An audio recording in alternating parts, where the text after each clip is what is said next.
Just talk us through the game, please, where you feel it was lost. Yeah, we were happy with going on half time, and the second half we just didn't get anything really. Just got no momentum, no real opportunity to play. We got nothing at all from any sort of kick returns, whether it was us or them, and that was disappointing. And we've probably given away some penalties. In fairness to them, they scrummaged pretty well in the second half, drove a lot, and got some reward from that. So it was, like I said, we were happy with the way that the first half had gone, and we felt going into half time that we'd carried well, we'd got some forward momentum, and we just didn't achieve that at all in the second half. How does this result set up next Saturday's third test?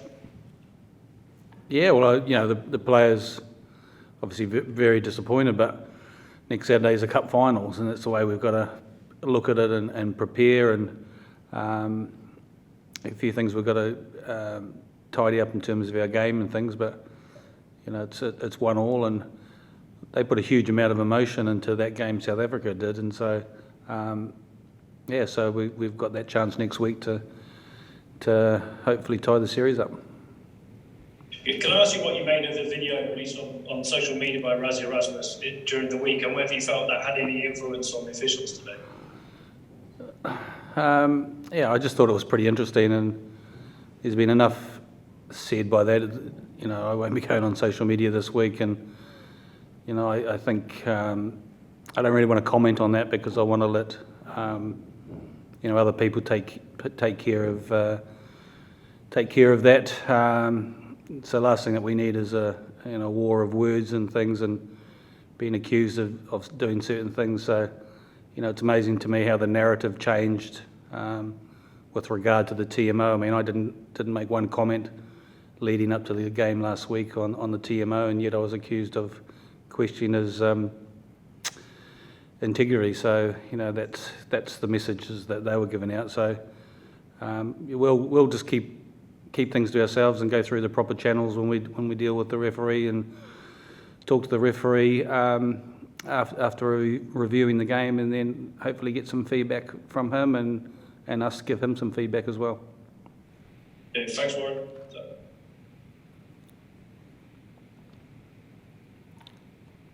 Gareth? Okay, Gareth, let's go to Murray then.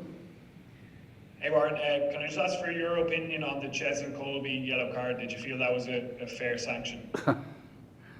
Like I feel, I'm not going to comment on the referee's decisions. I mean, we'll have our meeting with the referee this week and see what the assessors come back with in terms of their decision, and then get some find out what it was. It didn't look great from where I was, but he decided it was a yellow card decision.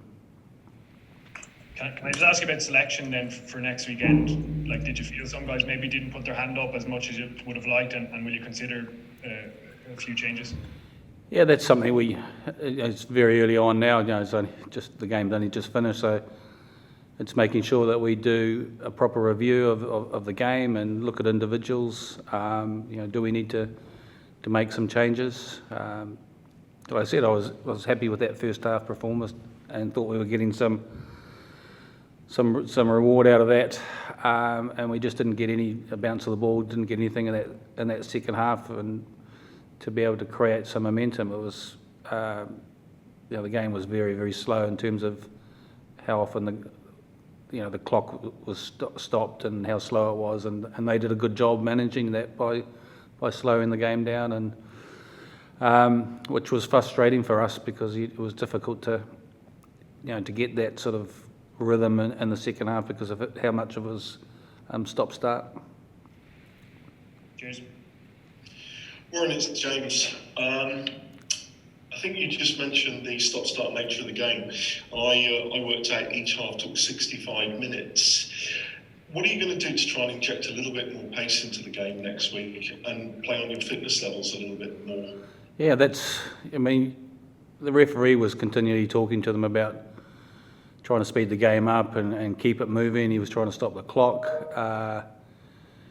So yeah, that's something that we'll probably look at raising next week in terms of how we get some more tempo in the game, and that every stoppage isn't an injury stoppage, which we seem to have, particularly in that second half. So yeah, it's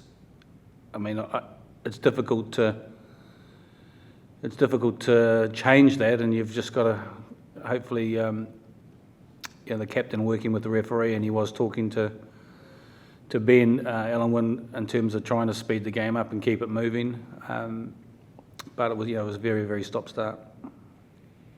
And one last one for me, the underfoot conditions seemed very, very difficult at times, but nevertheless, I think there was only one carry from the Lions of over 10 metres. Is that something, again, you're going to be focusing on next week, is getting some more carrying? Yeah, look, we were pretty happy with that first half in terms of the carrying and stuff, and the ground conditions are difficult. Even there was a scrum penalty against Tyg Byrne for going down, but when you look at the replay, it's not that he's collapsed the scrum or lost his bind. His feet have just gone completely under him, and you can see the sand and the grass go from that. And sometimes that happens in a game. It is difficult. The way they defend and come up and rush up is quite tough. There were a couple of opportunities where we probably should have put the ball through the hands and looked to exploit that, but and we'd shortened them up on a few occasions. Even on sometimes penalty advantages, it's they did a good job every time we had penalty advantage on not giving us that chance to play by just slowing the ball down and going back to the penalty. So we've just got to be aware of that and make sure that we try and take advantage of those situations. Thanks, mate. Onward and upward. Yes. Hi, Warren. Commiserations. There's a perception out there already, and it's probably going to grow, that what Rassie Erasmus did this week worked, and it's one of the reasons they won the game. Do you think there's a dangerous precedent that was set over the course of the last week, and that we could end up in a kind of a lawless kind of area where coaches are coming out doing their own videos, putting pressure on match officials, and that the game could go to a pretty dangerous and interesting place?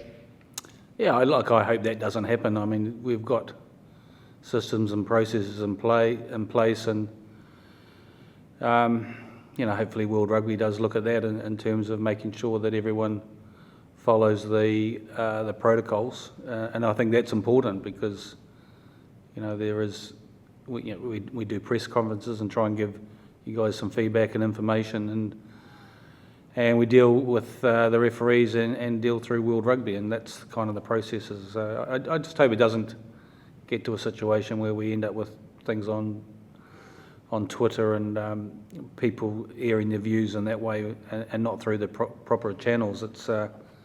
It's been, I found it quite strange that approach was taken, but it's definitely not something that I will get involved with, and it's important that we keep the integrity of the game up as much as we possibly can. Just to follow up, you do have fresh legs in your squad. You've experienced players who haven't played for a couple of weeks now.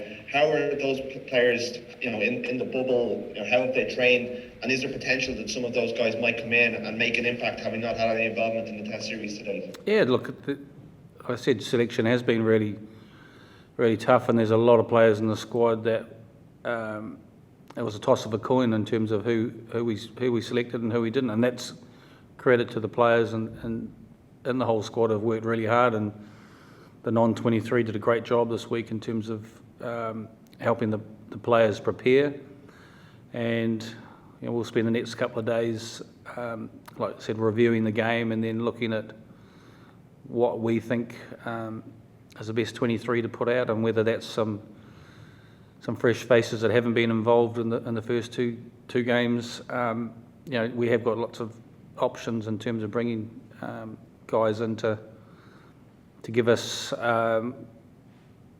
some energy, perhaps, or some momentum as well. Thank you. Hello, Warren. Can you hear me now? Yep. Great. Okay. were you surprised at how the aerial battle went, given how much change you got out of them in the second half last week? And you've got someone like Liam Williams who's a bit of a specialist in your squad. Will he come into the equation next week? Yeah, like I said, sometimes those games go like that. We got nothing out of today, and we did get a lot out of last week in terms of that aerial stuff. And we knew a lot of that was coming, and we worked on it during the week. So sometimes that just happens, and obviously Liam was disappointed, and he's one of those players that will come into contention as will others as well. Or do we put that same team out and give them a chance to redeem themselves? So I mean, those are the conversations we'll have over the next couple of days.